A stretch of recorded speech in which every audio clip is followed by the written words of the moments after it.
Welcome, fellow Pratchip lovers. I am the Medieval Gnome, and I am bringing you this week's compilation of Pratchips.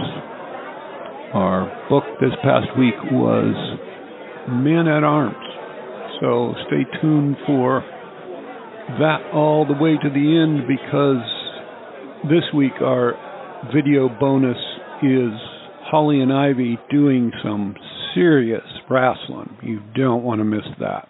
Our Pratchips book for this week is Men at Arms, number 15 in the Discworld series, published in 1993, and it is the second novel to feature the Ankh-Morpork City Watch, the first novel having been Guards, which was number 8 in the series and which was published way back in 1989. And so there were 6 books in between these two. And when Sir Terry came back to the Watch, as a subject, the Watch was growing.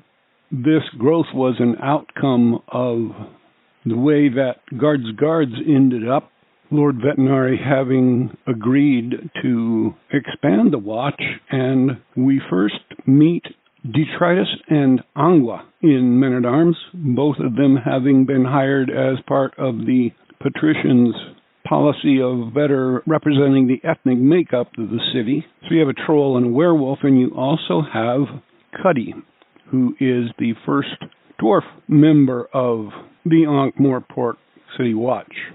And these 3 new Lance Constables will get some experience during the course of Men-at-Arms, and that's putting it mildly. 2 of them are apparently killed, and Carrot comes to question his bias against the undead as a result of Angua's joining the Watch, werewolves being considered broadly part of the undead in Ankh-Morpork. Men-at-Arms is another case of an attempt to get rid of Vetinari and put a rightful king on the throne. But in this case, it's not a conspiracy, it's one deranged assassin. And what's even worse is he is one deranged assassin with a weapon which has never been seen on the disc before, something called a gun. And just to complicate things even further, Samuel Vimes is supposed to be getting married at this time, and the patrician has forbidden him to investigate these murders, which of course doesn't stop him from doing so. But in the end, the gun is found, the murderer is terminated with extreme prejudice, and Carrot uses his leverage from Vetinari, knowing that Carrot is the rightful heir to the throne, not to blackmail Vetinari, but to get the Watch combined, the Night and the Day Watch combined into one service, and to have Sam Vimes restored to the Watch as its commander. And all of that action is packed into one single book. And tomorrow I will be back with the person from Men-at-Arms, and so I will talk to you then. This week our character from Men-at-Arms is the dwarf Cuddy. Cuddy, Angua, Detritus came in as part of the Vetinari special hiring procedures, and Cuddy and Detritus were thrown together as partners, even though they had that unthinking and automatic dislike for each other, which is the hallmark of speciesism. However, during the course of their time together, events slowly brought Cuddy and Detritus closer. And Cuddy did a couple of things that really demonstrated that he was a dwarf with a big heart, and that his prejudice against trolls was quickly crumbling as he was working with his partner Detritus. Cuddy taught Detritus to count by tens. Now this is a remarkable achievement for a troll, and Cuddy did a remarkable job as a teacher in teaching Detritus to count by tens. After an experience in the pork futures warehouse, which we'll talk about tomorrow, Cuddy had the idea of making a special helmet for Detritus with a fan in it to cool his brain so that he could think better. And when Cuddy and Detritus accidentally fell into the old Ankh-Morpork sewers, it was Cuddy and his dwarven sense of direction underground which helped them get out albeit by tunneling up into the unseen university library, which, as you might imagine, did not make the librarian very happy at all. And when Carrot Iron Founderson determined that there was an irretrievable breakdown of law and order in Ankh-Morpork and began to recruit members to a citizens' militia, it was Cuddy who was in charge of the numerous new dwarf recruits, just as Detritus was in charge of the new troll recruits. Now, sadly, Cuddy was also the first copper in the Modern Watch to be killed on duty, but that wasn't his fault. He was up against a miscreant with a lot of experience in killing people, unfortunately. He had a copper's funeral, and his casket seemed to be a bit on the heavy side. And they never did retrieve the pieces of the gun, which caused all this murder and mayhem in Ankh-Morpork in the first place. That's it for this edition of Pratchips. Tomorrow we will be doing the place episode, and I'll talk to you then. Some of the action in Men-at-Arms takes place in one of the more unusual places in Ankh-Morpork, a place called the Pork Futures Warehouse. The Pork Futures Warehouse, by the way, is also where Sam Vimes meets Chrysoprase the Troll in Thud. But in Men-at-Arms, it is the place into which Cuddy and Detritus have chased the miscreant who happens to be in possession of the gun. And not only does this obnoxious individual shoot at them 6 times, hitting Detritus in the chest 5 of those times, but then he runs out of the Pork Futures Warehouse and locks the two inside of it. You couldn't have a place like the Pork Futures Warehouse in any world that's any less magical than the disc. And of course, the people in Ankh-Morpork are pretty literal-minded, and so when trading in the financial sector begins to take place in pork futures, it is decided that they better build a warehouse to store the pork in until it does come into existence. And so the Pork Futures Warehouse is a very cold building in which can be seen pig carcasses hanging from the ceiling. These carcasses are semi-transparent and unreal because they're pork futures.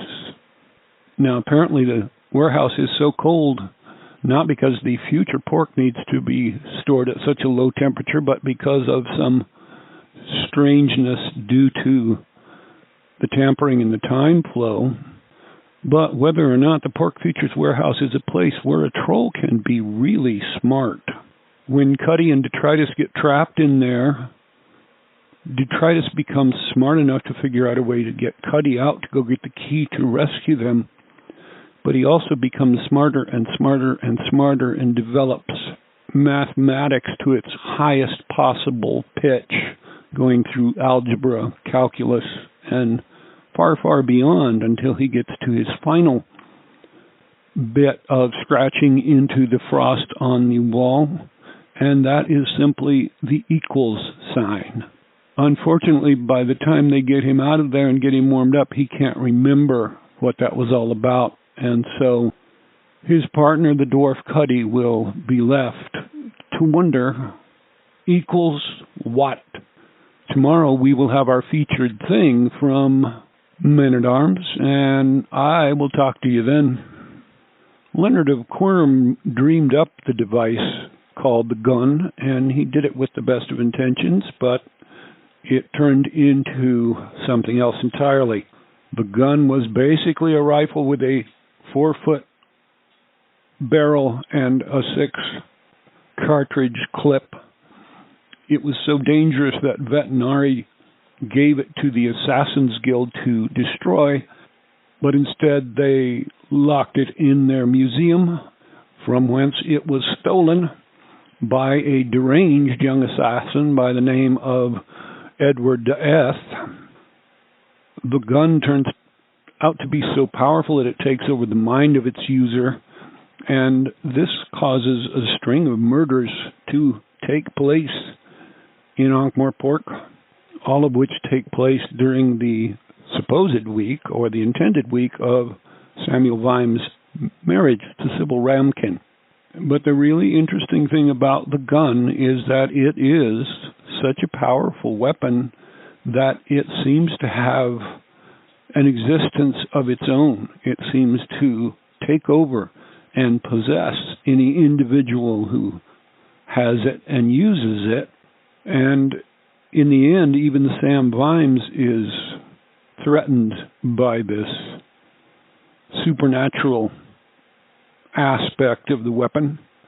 Carrot Iron Founderson has to get Vimes to drop it instead of using it to kill the head of the Assassin's Guild, and Carrot picks it up and smashes it because apparently, as a dwarf, he has that pragmatic attitude towards things that tells him that this is just a device.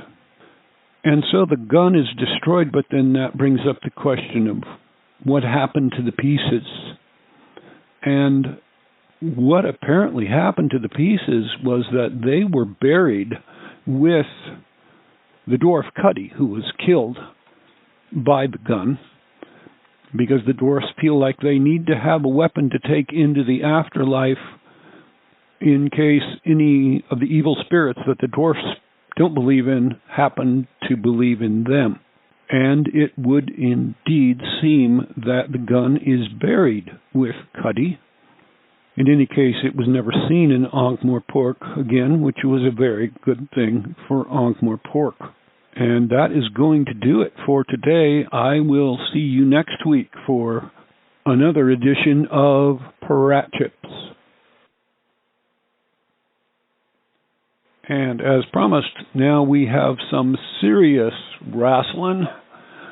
This video was taken when the girls were just over a year old, so just a bit over 2 years now. And as you can see, as usual, I started the camera and they ran off. However, in this case, they are going to return. Here they come. There's Holly. That's Holly playing at that corner. Oh, and Ivy jumps right on top of her. Ivy still, she was then and she still is now, the sneakier of the two combatants when it comes to wrestling.